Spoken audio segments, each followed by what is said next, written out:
ఒక arch bishop, ఆయన పేరు లైటన్. ఆయన ఏమంటాడంటే యోహాను 16:33లో ప్రభు చెప్పాడు, నా సమాధానమును నేను మీకు ఇస్తాను. అందరికీ ఆయన సమాధానము కావాలి. కానీ అదే వచనంలో ఆయన కంటిన్యూటీలో ఇంకో మాట చెప్పాడు, లోకంలో మీకు శ్రమ కలుగును అని. సో లోకంలో ఉన్నటువంటి శ్రమలో మీరున్నప్పుడు ఆయన సమాధానం మీకు ఇవ్వబడుతుంది. కానీ మీరు శ్రమ వద్దు అంటున్నారు, సమాధానం కావాలి అంటున్నారు. అది ఎట్లా సాధ్యము?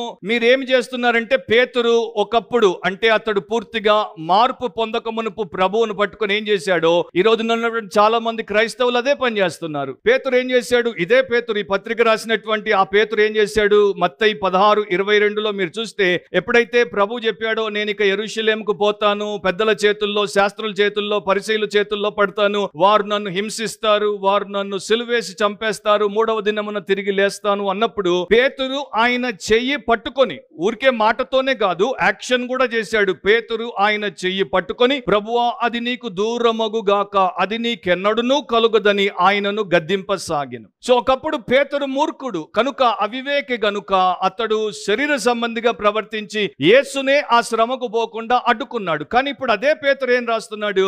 ఇందుకొరకే మీరు పిలువబడ్డారు, ఇందుకొరకే మనం పిలువబడ్డాం, క్రీస్తు కూడా మీ కొరకు బాధపడి. కనుక మీరు బాధపడినప్పుడు ఆయన యొక్క మాదిరిని అనుసరించాలి అనేది, submit in every kind of suffering for your saviour అనేది ఆయన ఇచ్చే సందేశం. సో నిజంగా మీరు దేవుణ్ణి ప్రేమించి దేవుడి కొరకు బ్రతకాలనుకుంటే దీనికి మీరు సిద్ధపడి ఉండాలి. అప్పుడే మీ జీవితంలో మీకు జయం అనేది లభిస్తుంది. డియాట్రిక్ బాన్హాఫర్ అనే ఒక జర్మన్ థియోలోజియన్, పాస్టర్, ఇవాంజలిస్ట్, ఆ తర్వాత మార్టర్ గా మారాడు, హతసాక్షి అయ్యాడు రెండో ప్రపంచ యుద్ధ సమయంలో. ఆయన ఒక పుస్తకం రాశాడు డిసైపుల్షిప్ మీద, శిష్యరికం మీద. ఆయన ఏమంటాడు? When Christ calls a man he bids him come and die. క్రీస్తు ఒకడిని పిలిచినప్పుడు వాడిని వచ్చి చావమంటాడు. సో క్రీస్తు ఒకడిని పిలిచినప్పుడు వాడిని వచ్చి చావమంటాడు. ఎందుకంటే చస్తేనే వాడు ఫలిస్తాడు. గోధుమ గింజ నేలలో పడి అది చచ్చినప్పుడు విస్తృతంగా ఫలిస్తుంది. సో నీకు నీవు, నాకు నేను చనిపోతే దేవుడి కొరకు, లోకం కొరకు, దేశం కొరకు ఫలిస్తాం. సో ఏ విషయాల్లో మనము చావాలి? ఈ నేపథ్యంలో, ఈ కాంటెక్స్ట్ లో మీరు చూస్తే,